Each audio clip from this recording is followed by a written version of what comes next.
From hot spots and hidden gems to lots of local flavor, it's your guide to LA the urban cowboy way, because tonight we are saddling up to take you off script and on horseback. This is my new boyfriend.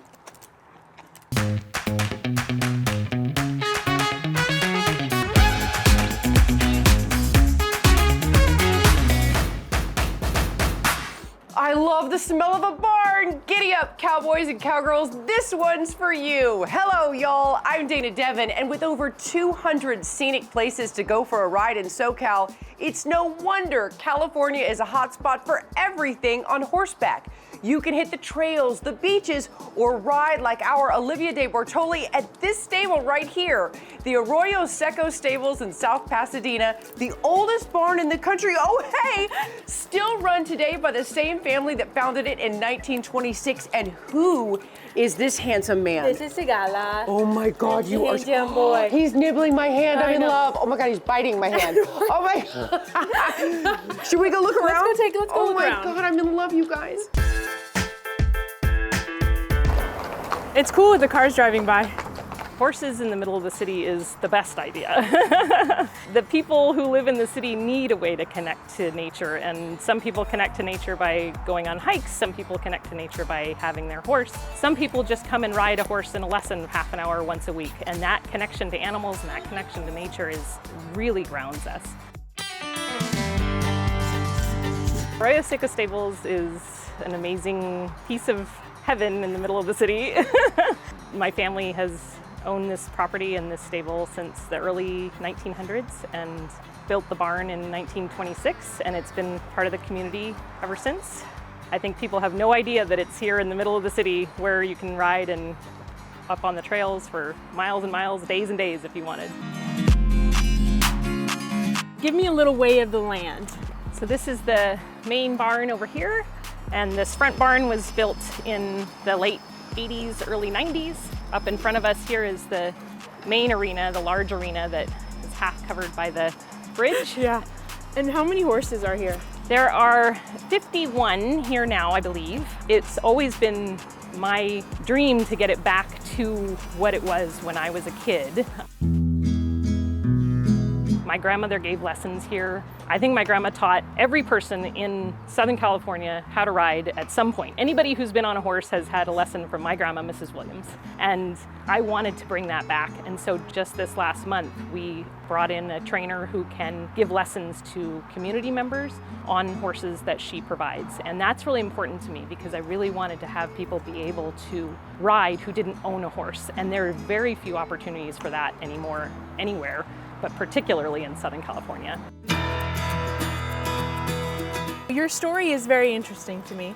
You started here when you were what, 21? I was 22 when I started working this place, and I'm stay here for almost 34 years, and I have so much fun. That's why I'm stay here. I like my job.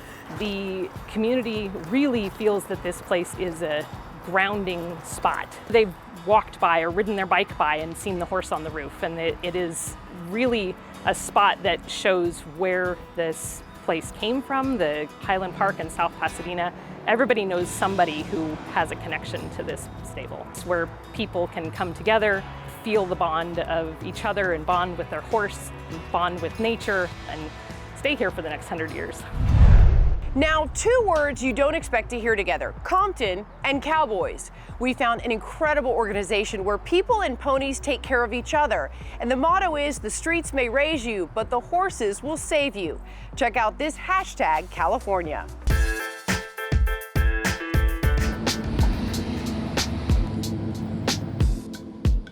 There's a group of people bringing community awareness to the Compton streets on horseback. Compton Cowboys, I would say we're a mentoring group, really. We're like community leaders, influential members in our little hood or little town, and really now I would say the world. You know, we came together riding horses since little kids together, and a program that my aunt started here at this ranch called the Compton Junior Posse. Those horses in that program really put us on the path to be who we are today. I mean, it saved us. I mean, our motto is streets raised us, horses saved us, you know. I started young. I started at 8 years old, roaming the streets, and then one day my friend had a horse, and I ended up back here. And then I went to jail. His mom called me, do you want to work again? I'm like, yeah, I come work. You know, came to work. Ever since then, I've been here now 10 years. So the streets literally raised you and these horses saved you. Yes, keep me out of trouble. Taught us all these important skills that you learn just from being around the horses. It's our duty to pay it forward. I always wanted to make a difference. I always wanted to be somebody that people look up to for positive reasons, and I always wanted to do that with my friends. No, she riding that one.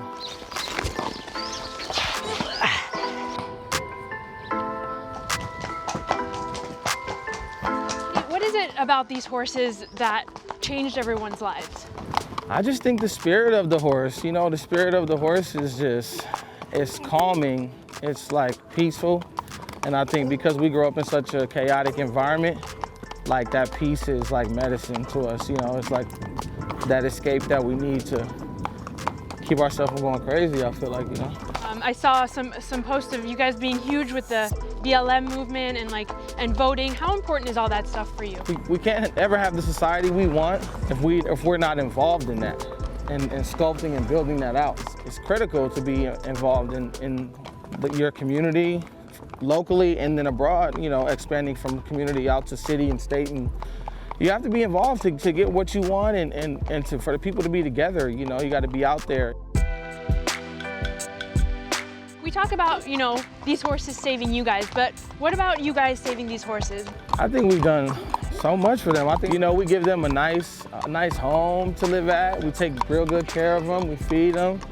We don't overwork them and put them through too much stress at all. Like, we just let them be. I wouldn't say using them to change lives. I would say we're working with them to change lives. My life's work is to be able to do this kind of work on a global scale. So using ranching and farming and horses to like do community development as a start and then build around that. I'd love to do that in like a global capacity. So, you know, at the end of my life and say, man, we put ranches all over the world. We got 50 ranches in some of the most underserved communities around the world, and we're building community around them. At ComptonCowboys.com, you can get merch, and our merch proceeds go back to the ranch to help, you know, keep horses fed and do this community work that we're doing. Now, obviously, Olivia is our resident horsewoman, but even she had a tough time with this next four-legged mechanical animal. No bull here, as we get you in the know.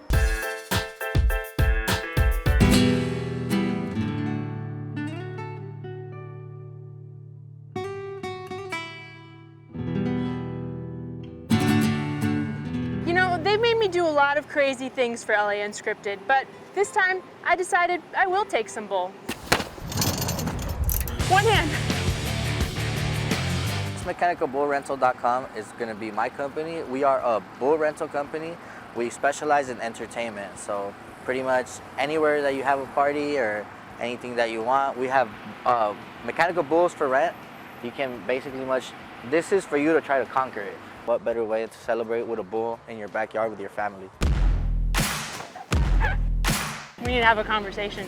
You need to tell me what the trick to staying on is.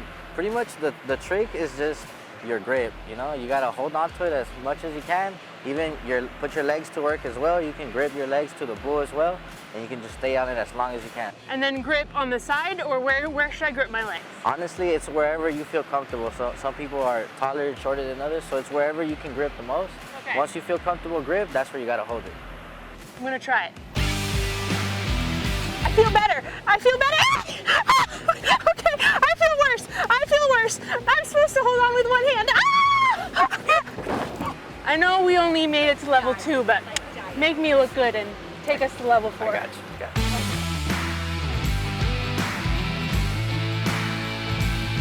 It's just fun, you know, it's something for teenagers, adults. You know, a lot of kids these days, you know, they're not 10 years old anymore. They don't want a jumper anymore. So this is the next big idea right here. Yeah. Would I ride a real bull? Yes, I would definitely ride a real bull. That's gonna be a once in a lifetime chance, and I'm not wasting it. Coming up, more equine therapy as we pony up more places to go off script in the saddle. We'll be right back.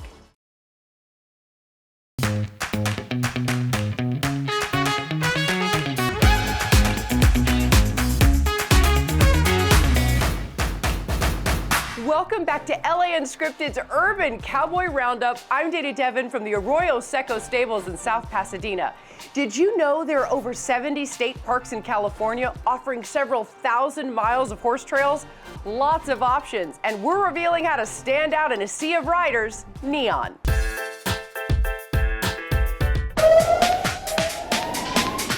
So this is our latest jacket from our 2022 collection, and it's obviously like an animated horse jacket, kind of a nod to, you know, old neon signs.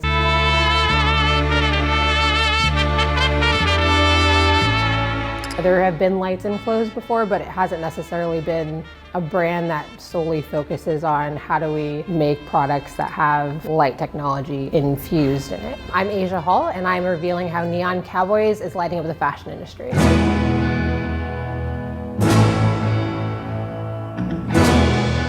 We have a pretty extensive celebrity clientele list. We worked with Kesha and Dua Lipa, Missy Elliott as well. Miranda Lambert, we did her music video. Meg Thee Stallion, we did one of her music videos, as well as Selena Gomez has one of the Casey hats as well. So this one's actually our Casey Musgraves hat, which we collaborated with her to do with her logo. So Neon Cowboys was inspired when I was at Stagecoach back in 2013. Stagecoach is like the country music festival for California. So at night the energy is really lost because it's just like pitch black and people are just kind of focusing on the headliner, but I felt like the crowd wanted something that was like a little bit more lively and something that kind of kept the party going into the night. You know, mixing that with the idea of when you look at a neon sign, you know, if you were to look at like a beer sign or something, it usually would have a cowboy hat in it. And so how do we kind of get people to be able to wear that hat is also part of where the inspiration came from. So we're mostly known for our Neon Cowboys hat, which is this one right here. The cowboy hats took me about 5 years to really get mass produced. The first 3 to 4 years, I was actually hand gluing them all and selling them at festivals. We wore them, like I think 13 of my friends, we all went to Stagecoach the next year after making the handmade versions out of ice buckets, and people went absolutely crazy. Like it was like, you know, chasing us down, asking them, where do we get them, trying to buy it off of our heads, trying to steal them off of our heads. And so it was then that I realized that people were resonating with it more than I thought. So I grew up in fashion and I have a background in design as well. My father is actually Kevin Hall, who is a couture designer and used to be the creative director for Halston when I was growing up. They're actually inspired by, you know, Cinderella, so that's why they call it Outhouse Midnight Boots. Our fans are really diverse. We have a ton of minorities. I think because for me, making it at Stagecoach, it was also part of me like taking back the idea that, you know, I obviously was sticking out in the crowd of people. And so I didn't feel like I could wear a traditional cowboy hat and not feel like I was a poser or something to that degree. And so a lot of minorities resonate with the hats because it's, you know, their way of showing their American pride, but maybe without so much stigma. And with that said too, we have a lot of like LGBTQIA+ audience as well. There's been so many people that really love the product, especially internationally, because I think that they identify it with the American dream and can also feel like, you know, it's a new wave of this inclusivity and diverse take on Americana culture. Coming up, we're not ready to ride off into the sunset just yet. The incredible healing power of horses when we come back.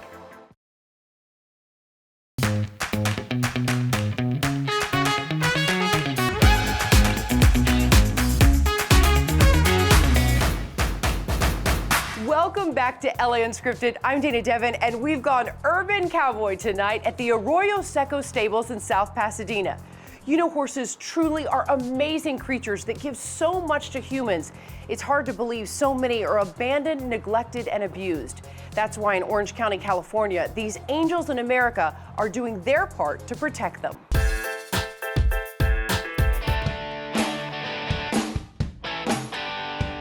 My name's Elizabeth Zarkos, and I'm the president of Honolulu. And Dana, I dare you to come down and get dirty and be a ranch hand for a day at the rescue.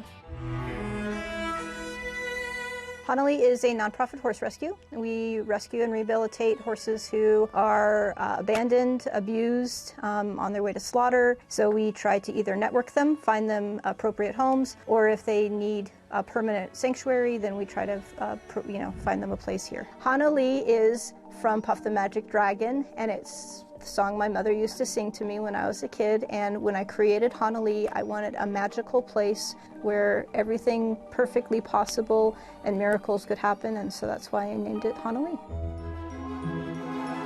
Okay, I made it all the way to Honolulu. Now I'm getting ready to see what I'm gonna do here.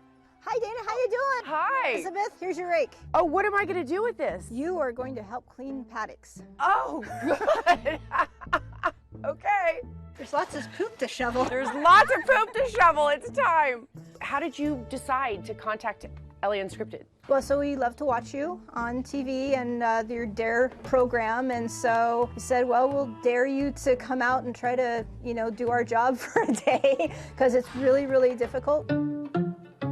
His name is Tamahome. Okay, Tamahome. It means demon. Oh, it means demon. That's great. As I'm going in his pen. Yeah. You're gonna put the manure on the rake. Y'all didn't believe me when you said I'd do anything. Here I am with poop. When the volunteers come out, they clean the stalls. We feed them. Ooh, look what I got, kids. Have at it, kids. It's a buffet. We groom them. See? It's like a beauty salon up in here. Do you know how much this costs in Beverly Hills, by the way? This would be an arm and a leg. How did you get involved? I got involved because I rescued a little Arabian from a feedlot on Wednesday, and on Friday they shipped her off to slaughter the rest of the horses in the herd, and I learned about what that was. And so I knew that I needed to do something, and there was nothing in Orange County for years until I started something. I think the most gratifying part is seeing a horse open up and seeing their true personality, especially the ones who come in very closed down, they've been through trauma, and then seeing them be very silly or fun and happy and just not a care in the world. Are you the best horse here? Yes. You are. Yes. Do you watch LA Unscripted? Yes, you do. Yes, you do. Every day? Yeah. Honolulu does run completely off of donations from the public. We are a nonprofit, and the only way we can do this is by the grace of the wonderful people who help support us. Oh, you're amazing. You're an amazing horse. You took a bow for all the viewers. You did so good. What a good boy. Yes, yes, you're still doing it. Yes, Oh yeah, yes. he'll keep doing it. He gets attention. One of the most wonderful things about horses is their incredible healing power for all kinds of people facing all types of struggles. So we're taking you to a place where you can see it in action, the Shea Center in San Juan Capistrano.